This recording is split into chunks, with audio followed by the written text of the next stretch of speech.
जय करवा माता।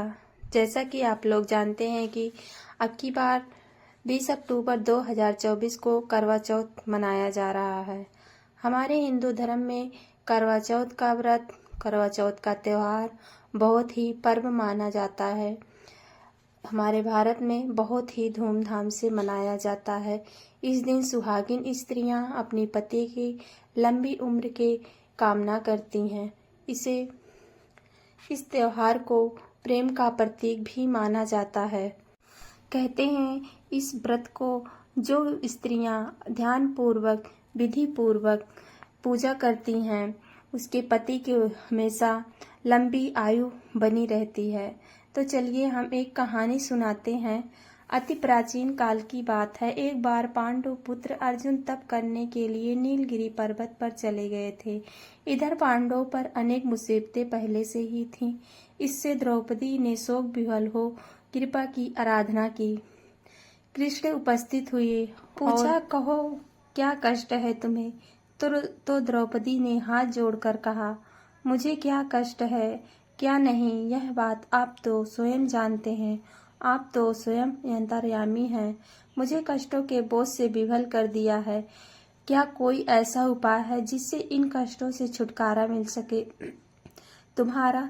तो कृष्ण भगवान बोले, हे द्रौपदी, तुम्हारा प्रश्न तो अति उत्तम है। फिर द्रौपदी ने पूछा, हे प्रभु, फिर मुझे दुख नारी का कष्ट दूर करने का उपाय बताइए। यही प्रश्न एक बार पार्वती जी ने शिव जी से कर दिया था। तब श्री शिव जी ने करवा चौथ का विधान बताया था। फिर प्रभु, करवा चौथ की जानकारी मुझे भी दीजिए और उसकी कथाएं कहिए। तब कृष्ण भगवान सोचते हुए कहते हैं कि दुख सुख तो सांसारिक माना जाता है, प्राणी उसमें सदा ही लिप्त रहता है। मैं तुम्हें अति उत्तम करवा चौथ व्रत की कथा सुनाता हूँ। तो हे द्रौपदी, इस कथा को आप ध्यान से सुनिए। प्राचीन काल में गुणी विद्वान धर्मपरायण एक ब्राह्मण रहता था। उसके 4 पुत्र तथा एक गुणवती सुशील पुत्री थी। पुत्री ने विवाहित होकर चतुर्थी का व्रत किया, किंतु चंद्रोदय से पूर्व ही उसे क्षुधा ने बांध कर दिया। इससे उसके स्नेही भाइयों ने छल से पीपल की आड़ में कृत्रिम चंद्रमा बनाकर दिखा दिया। लड़की ने अर्धदेव भोजन कर लिया। भोजन करते ही उसके पति की हृदय गति बंद हो गई। इससे दुखी हो उसने अन्न जल त्याग दिया। उसी रात में इंद्राणी भूमिचरण करने आई।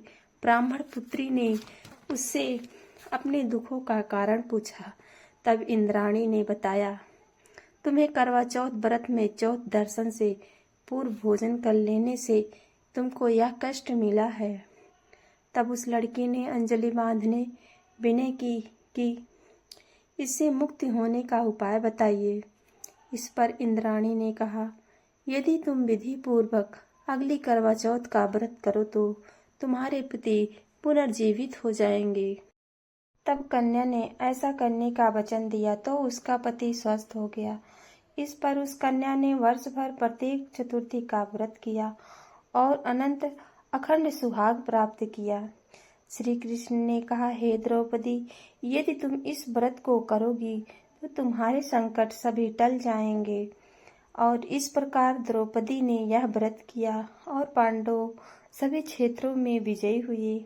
इस प्रकार सौभाग्य पुत्र पौत्रादि और धन्य धान्य की इच्छुक स्त्रियों को यह व्रत विधि पूर्वक करना चाहिए। इस व्रत में भगवान शंकर की आरती भी की जाती है।